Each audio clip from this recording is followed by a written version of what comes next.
लोकसभेच्या 5व्या टप्प्यातील 13 जागांचा निकाल आज ईव्हीएम मध्ये बंद झालाय। महाराष्ट्रातल्या मुंबई आणि ठाण्यातील सर्वच मतदारसंघांचा यात समावेश होता। धनुष्यबाण विरुद्ध मशाल अशी बऱ्याच ठिकाणी समोरासमोर थेट लढती झाल्या, तर कुठं भाजप आणि काँग्रेस हे आमने सामने आले। एकनाथ शिंदे आणि उद्धव ठाकरे यांचा सर्वात जास्त जीव अडकलेल्या या मुंबईतील मतदान आज पार पडलंय। दिवसभराचं वातावरण पाहता नेमकं या 13 जागांवर कोण कोण निवडून येतंय याचाच निकाल पाहूयात आजच्या व्हिडिओमधून। हॅलो, मी ओमकार। हॅलो महाराष्ट्रामध्ये तुमचं स्वागत आहे। व्हिडिओला सुरुवात करण्यापूर्वी एक महत्त्वाची आठवण, जर तुम्ही अजूनही आमच्या YouTube चॅनलला सबस्क्राइब केलं नसेल तर लगेच करा।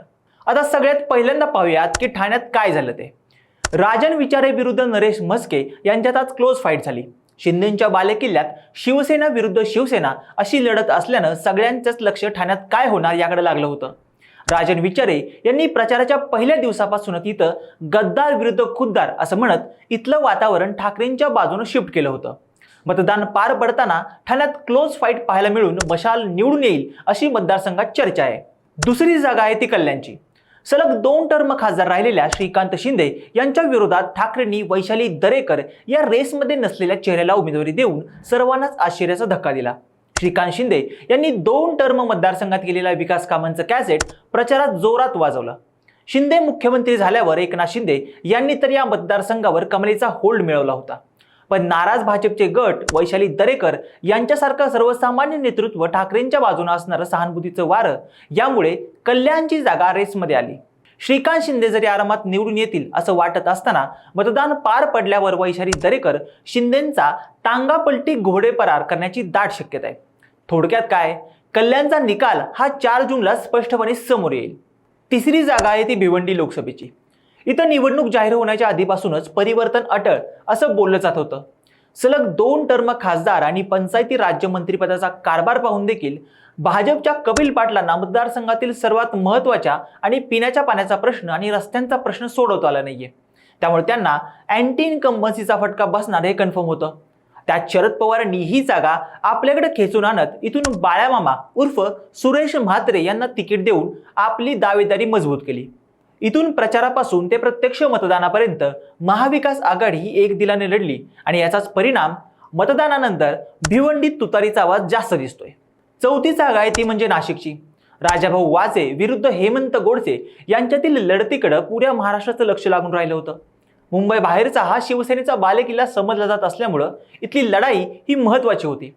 त्यात या जागेसाठी छगन भुजबळ अडून बसल्यामुळं या जागेचा तिढा काही सुटत नव्हता। गोडसेंनीही आंदोलनाचं शस्त्र उगारत थेट वर्षाला धडका दिल्या। अखेर नाईलाजानं त्यांच्या नावावर शिक्कामोर्तब करण्यात आल्याचं बोललं गेलं, पण गोडसे यांची मागील 2 टर्मची कारकीर्द काही खास नव्हती। त्यात स्थानिक राजकारणात त्यांचा वाढता हस्तक्षेप यामुळे त्यांना उमेदवारी देण्यात येऊ नये असा महायुतीतून सुरू होता। आता हे सगळं राजाभाऊ वाजे यांच्या पत्त्यावर पडताना दिसतंय। ठाकरेंनी इथं जोरात ताकद लावल्यानं राजाभाऊ वाजे नाशिकात मशाल पेटवतीलच असं मतदारानंतरचं वातावरण आहे। आता 5वी जागा येते ती म्हणजे दिंडोरी लोकसभेची।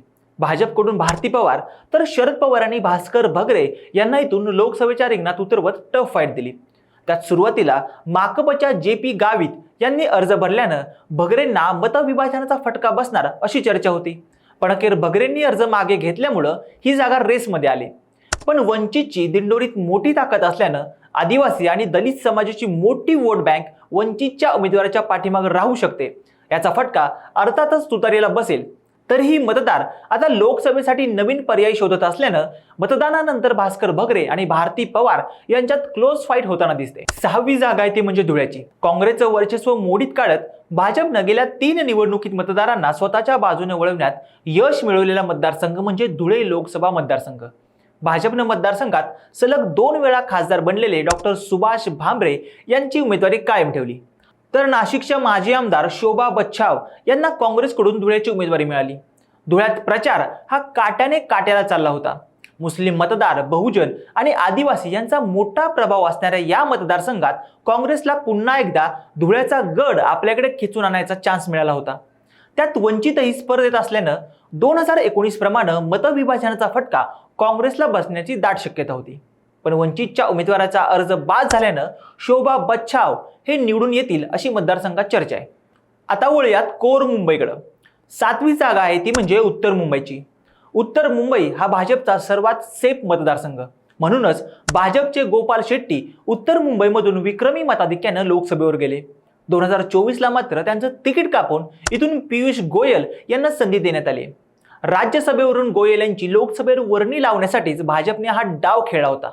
गोयल यांच्या विरोधात इथं काँग्रेसकडून भूषण पाटील यांना उमेदवारी देण्यात आली. भाजपचा हा हक्काचा बालेकिल्ला असल्यानं निवडणुकीनंतर गोयल इथून निवडून येतील असंच वातावरण सध्या तरी उत्तर मुंबईमध्ये दिसतंय. आता 8वा मतदारसंघ येतो तो म्हणजे मुंबई उत्तर पश्चिमचा. अमोल कीर्तीकर विरुद्ध रवींद्र वायकर अशी ही लढत. खरं म्हणजे ठाकरेंकडून कीर्तीकरांच्या उमेदवारीवर शिक्कामोर्तब झाला तरी शिंदेंचा उमेदवार ठरत नव्हता. अमोल कीर्तीकर हे ठाकरेंसोबत राहिले तरी त्यांचे वडील गजानन कीर्तीकर यांनी मात्र शिंदेंची वाट धरली. त्यामुळे वडील विरुद्ध मुलगा अशी या जागेवर लढत होण्याचे चान्सेस वाढलेत. अनेक सिने अभिनेत्यांची शिंदेंकडून या जागेसाठी चाचपणी सुरू झाली होती. पण अखेर उमेदवारीची माळ ही रवींद्र वायकर यांच्या गळ्यात पडली. वायकर हे ठाकरेंचे एकनिष्ठ, मात्र ईडीने चक्र फिरवल्यामुळे त्यांना नाईलाजानं शिंदेंसोबत जावं लागलं. पक्षप्रवेश होताना त्यांच्या चेहऱ्यावरचे भाव बरंच काही सांगून जात होते. त्यामुळे शिंदेंचा फोर्स असला तरी मशालीच्या विरोधात वायकर किती ताकद लावून लढतील हा देखील मोठा प्रश्नच होता. आता हे सगळं गणित पाहता अमोल कीर्तीकर यांचे मुंबई उत्तर पश्चिम मधून निवडून येण्याचे चान्सेस जास्त आहेत. आता 9वा मतदारसंघ येतो तो म्हणजे मुंबई उत्तर पूर्वचा. शिवसेना विरुद्ध भाजप अशी इथली लढत आहे. भाजपकडून मिहीर कोटेचा तर ठाकरेंनी संजय दिना पाटील यांना इथून मैदानात उतरवलंय. भाजपच्या या मतदारसंघावर पगडा असला तरी देखील बदलत्या राजकीय समीकरणामुळे यंदा शिवसेनेला इथं निवडून येण्याचा स्कोप मिळाला. मुंबईत ज्या काही अटीतटीच्या लढती होतील त्यामध्ये मुंबई उत्तर पूर्वचा समावेश करावा लागेल. आता इथून कोण निवडून येईल हे आत्ताच सांगणं कठीण असलं तरी जिंकून येणाऱ्या उमेदवाराचं मार्जिन हे खूप कमी असेल असं चित्र सध्या तरी दिसतंय. 10वा मतदारसंघ येतो तो म्हणजे दक्षिण मुंबई अर्थात साऊथ बॉम्बेचा. अरविंद सावंत विरुद्ध यामिनी जाधव अशी ही लढत झाली. दक्षिण मुंबई म्हणजे खरीखुरी मुंबई.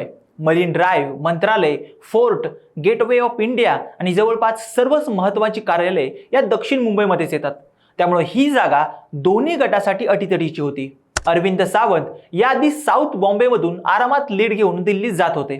मात्र यंदा मैदान थोडंसं अवघड होतं.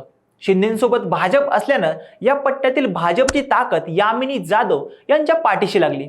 राहुल नार्वेकर, मंगतप्रभात लोढा यांसारख्या भाजप नेत्यांनी इथून धनुष्यबाण निवडून यावं यासाठी जोर लावला.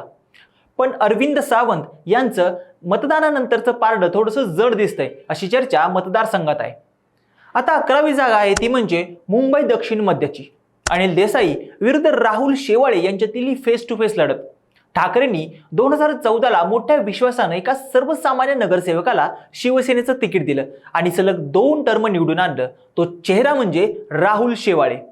पण शेवाळे हे शिंदे गटात गेले आणि मशालीसाठी तर नेतृत्वाची पोकळी तयार झाली. म्हणूनच यावेळेस ठाकरेंनी आपला अत्यंत विश्वासू सहकारी अनिल देसाई यांना लोकसभेच्या रिंगणात उतरवले. महायुतीनं शेवाळेंच्या पाठीशी ताकद लावली असली तरी ठाकरेंच्या पाठीशी असणारा सहानुभूतीचा फॅक्टर इतर निर्णायकच ठरेल. ठाकरेंनीही या मतदारसंघात जोर लावल्यानं दक्षिण मध्य मुंबईमध्ये मशालीचं पारडं थोडंसं जडच वाटतंय. 12वी आणि सर्वात इंटरेस्टिंग लढत ठरली ती म्हणजे उत्तर मध्य मुंबईची.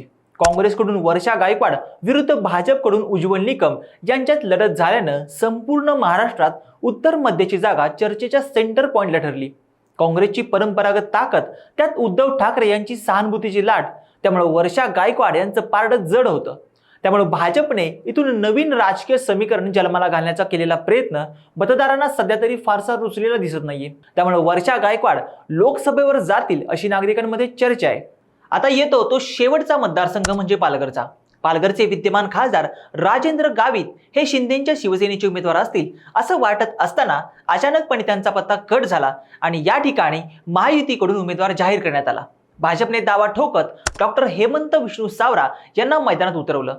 हेमंत सावरा यांचे वडील विष्णू सावरा हे महायुती सरकारमध्ये आदिवासी मंत्री होते. आघाडीतर्फे ठाकरे गटाच्या वतीनं भारती कामडी यांना अगोदरच उमेदवारी जाहीर केली होती. मात्र इथं बाहुबली समजल्या जाणाऱ्या बहुजन विकास आघाडी अर्थातच बवियाने अगदी शेवटच्या दिवशी आपला पत्ता उघडत बोईसरचे आमदार राजेश पाटील यांना उमेदवारी दिली आणि खरी लढत ही या 3 उमेदवारांमध्येच रंगली. काही अटीतटीच्या जागांमध्ये पालघरचाही समावेश होतो. त्यामुळे पालघरच्या निकालही आज स्पष्टपणे सांगता येणार नाहीये. थोडक्यात काय, लोकसभेच्या या 5व्या टप्प्यात महाविकास आघाडी फ्रंटला राहील असंच मतदानानंतर सांगता येऊ शकतं. बाकी तुम्हाला काय वाटतं? 5व्या टप्प्यानंतर महाराष्ट्रातील निकालाचं चित्र कसं असेल? तुमचं मत आणि प्रतिक्रिया आम्हाला कमेंट करून नक्की कळवा आणि अशाच नवनवीन आणि माहितीपूर्ण व्हिडिओसाठी हॅलो महाराष्ट्र या चॅनेलला लाईक, शेअर आणि सबस्क्राईब करायला विसरू नका. व्हिडिओ शेवटपर्यंत बघितल्याबद्दल धन्यवाद.